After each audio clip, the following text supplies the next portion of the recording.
There is no failure, there's only feedback. This is a concept that I teach and that's taught in NLP when it comes to how you look at failure. It's a reframe on the very idea of failure that it doesn't even exist. Now, if you've studied personal development, you've probably heard things like this, and you've also probably heard about, Thomas Edison failing 10,000 times to create the light bulb. And it at some point becomes a bit of a cliche platitude about this whole idea of there's no failure, or failure is necessary for success, or failure is a stepping stone to success, and all these things. And it's all good, but it's not always practical if you've ever had the experience of losing a significant amount of time or money into something. I mean, that stings. If you've lost hundreds of thousands or tens of thousands of dollars in a failed project, then just sitting there and telling yourself, oh, there's no failure, there's only feedback, not always the most helpful thing. So in this video, I'm going to give you a quick way to go from not only reframing failure, but actually repurposing failure. And it's a distinction. And it's a distinction that if you're a practical person and you want something more tangible and nuts and bolts, then it's going to help you.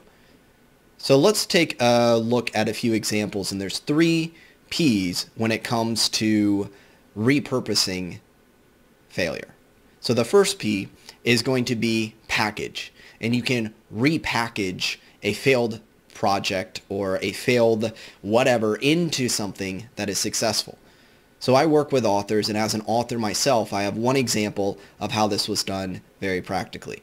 My first book was 350 page like encyclopedia of fitness knowledge, and that book barely sold. I could barely get my own friends and family to purchase it. It really didn't do much for my business.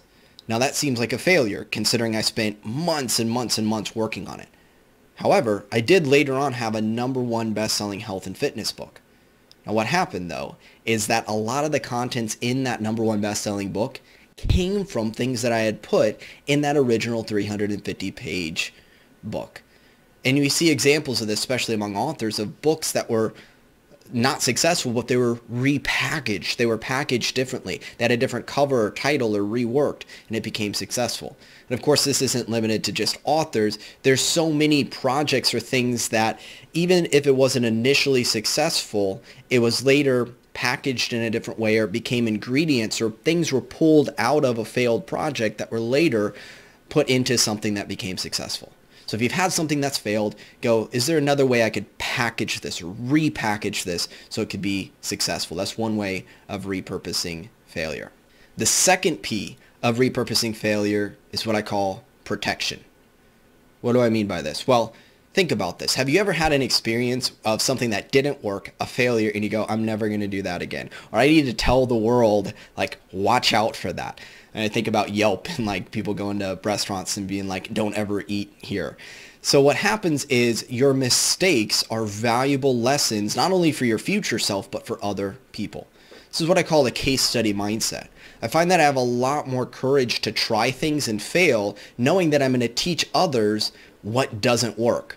Again, going back to the authorship space, if I try a book promotion service, then I have a confidence in trying it going, hey, even if this doesn't work, I can tell other authors, hey, don't use this thing, it's not going to work. Or with a little bit more nuance, it doesn't work for my books at least, and this allows you to take all the things that didn't work for you, and you really want to ask yourself why it didn't work, and if it's just a personal thing or a universal thing, but still you can go, hey, this didn't work for me, and therefore you can help others avoid a similar mistake, and you could protect others from the same mistake that you made.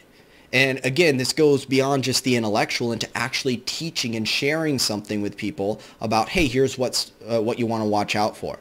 Now, I do encourage, if you're going to take this approach, it's nice to have an alternative of here's what does work, but even just letting people know to watch out for certain things that doesn't work, that can be a useful way to turn a failure into something that's practical, tangible, and you can even get paid to offer consulting to people on what to avoid. The third way to repurpose failure is something that I guarantee you can pretty much always do if you put your mind to it, and that is to produce something from that failure. So here's another example. I recently got a rental car and got a little ding in the windshield, driving down the road, cost like $750 to fix. Okay, well, I didn't get the insurance. That would have been like $10 a day, so I paid for it out of pocket. Now, that was a valuable lesson for me. Now, of course, I could tell myself that lesson and say, okay, get the insurance in the future or whatever, and that'd be useful. But see, that's just limited to me and my experience. What I did was I said, there's a principle here about the value of insurance, or about the lesson of sometimes it's worth paying a little bit now to avoid paying a lot more down the road. And I wrote an email about that. And I sent that email out to my audience. And if you're on my email list for authors, you might even have seen that or see it if you sign up.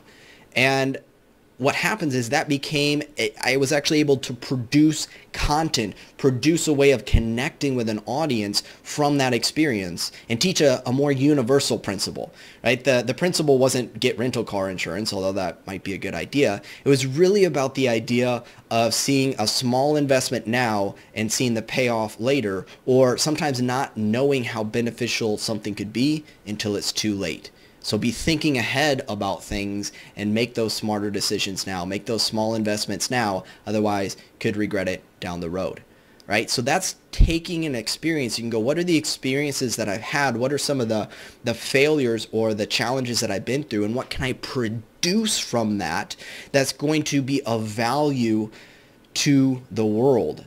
And in return, again, practically speaking, there could be people who connect with you on that, could even pay you, if you're an entrepreneur, for your advice and your insights and what you have to offer. Again, you can take any of the failures you have and you go, is there another way I can package this or repackage it? Is there a way I can use this to protect others? And is there a way I can use this to produce something of value in the world from this experience? When you do this, it goes from just an idea into actually tangibly creating some things of value that you might actually end up getting a lot more time, money, and energy in return for what you produce in the world than whatever the failure ended up costing you. So yes, reframing failure is awesome. And I invite you to go one step further and actually repurpose failure into something that will lead to even greater success.